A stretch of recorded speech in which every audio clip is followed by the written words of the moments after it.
Ayan, isang mapagpalang araw sa ating lahat mga kapatid. It's Sunday and it's Tiangge Day. So, matagal na tayong hindi nakapag-Tiangge guys, mga 2 linggo na. Dahil may ginawa tayong ibang video. Nagpo-post tayo sa shorts. Dahil yung shorts natin guys, yung isang shorts natin guys, road to 1 million. Kung hindi pa kayo nakapanood, manood na kayo. So bago tayo mag-start ng ating Tiangge Tour, gusto ko lang i-shout out ang ating mga members and shout out sa inyong mga members nyo at mga supporters. So, wag na natin patagalin pa. So, tirahin na natin to. Baka tirahin pa ng iba. Let's go!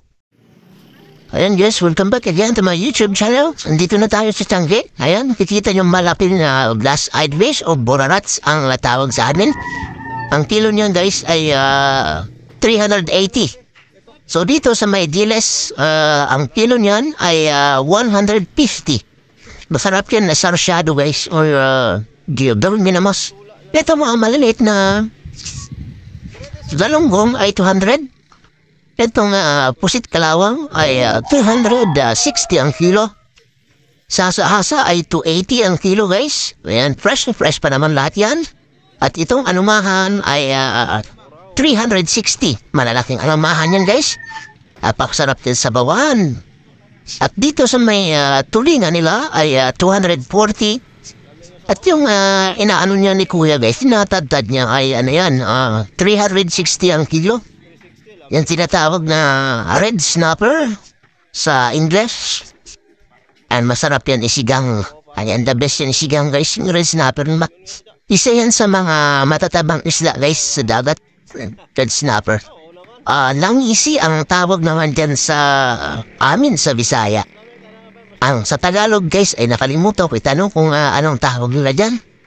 Pero yan ay guaranteed na malaki at matabang isla. Yan yun siya guys.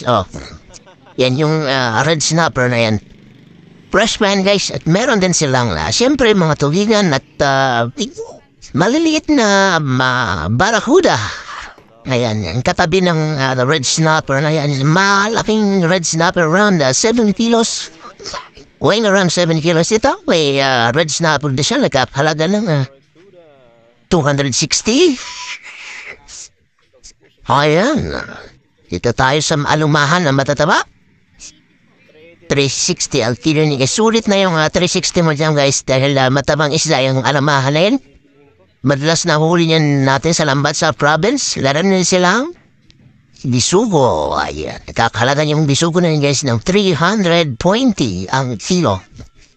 Yan, fresh na fresh ba yan mga boss? Medyo marami silang isda ngayon guys. Kapag ganitong summer, mas maraming mahuhuling isda ang ating mga mandaragat. Kaya, pag maraming mga huli guys, ay siyempre mas mababa ang presyo ng isda.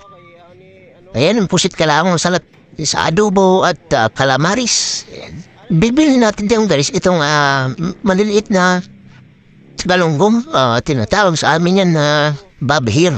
Masarap yan sa bawan. Meron din sila maliliit na dorado.